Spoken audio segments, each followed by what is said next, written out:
Up the card, we have Jack Della Maddalena versus Bassil Hafez, I think is how you say his name. This matchup was made on short notice for Bassil Hafez, or at least for both guys, but Bassil Hafez is coming in on short notice. Jack Della Maddalena was supposed to originally fight Sean Brady.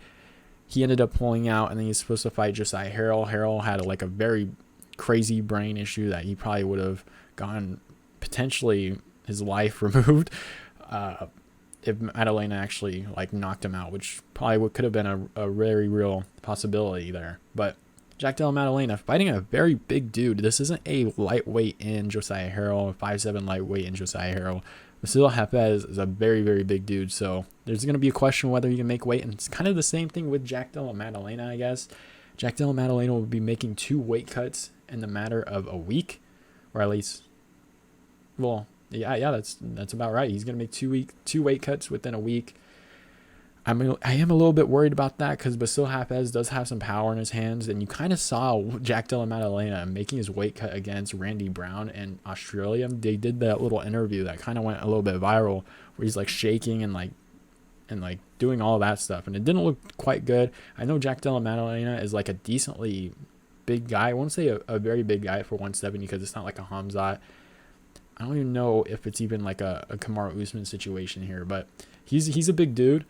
And we'll see if he's going to be able to make the weight here. I think he will. He's a professional, 26 years old. I don't see why he can't. But for this matchup, I am going to go Jack Della Maddalena. I think he's going to be better on the feet. But still, Hafez does have power in his hands, but he is kind of sloppy. I don't see too much technique in his shots. He does land some good shots. I believe he got a KO win in his last matchup against Evan Cutts. But Jack Della Maddalena is an absolute dog.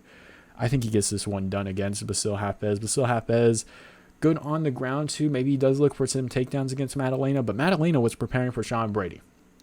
And Sean Brady is a very good wrestler and grappler. I think he's going to be ready for Bassil Hafez everywhere this fight goes. Not necessarily saying that he's training for this guy specifically, his training camp was for Sean Brady. But if it does go to the ground, I am trusting Jack Della Maddalena to definitely do really well there. I think he definitely has good takedown defense, is good on the ground. You saw that within his last couple of fights. I think Angelusa, that fight, and then you saw, Ramazan Amib. He's able to get, I think, out of, an arm triangle or a guillotine or something. I can't remember off the top of my head, but he got out of a very deep submission there. I think he'll be fine on the ground. Probably had Craig Jones in his corner if Craig Jones didn't fly back, because I believe he was going to be in his corner because he was training with him for the Sean Brady fight. But I think Jack Della Maddalena potentially knocks out Bassil Hafez in the first round.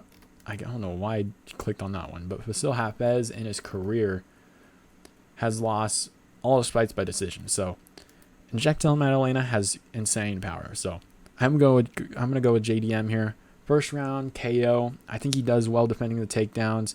Bassil Hafez probably tries to catch him off the break. Once Jack Della Maddalena tries to defend it, he'll probably just try to swing at him. But I think JDM just has too much power. He's good at avoiding some of the bigger shots. You saw him take some shots against Pete Rodriguez, who I think is a very good boxer.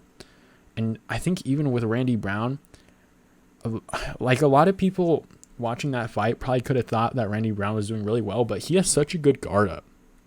JDM has a really good guard. All the punches really that were landing for Randy Brown were literally just hitting the gloves. I think he landed a front kick, and maybe he landed a good jab. But I thought JDM did really good, especially with the reach advantage that Randy Brown did have in that matchup. But I am going to go with Jack Della Maddalena. I think he ends up catching Bassil Hafez after a couple failed takedowns, and I can just see him winning this one by first round KO. So that's what I have in this one. Tapology, 178 votes only, 98% for Maddalena. The 2% are wild for picking Hafez, but you'll kind of get that with every pick on here. So I'm going to go with JDM in this matchup by KO in the first round.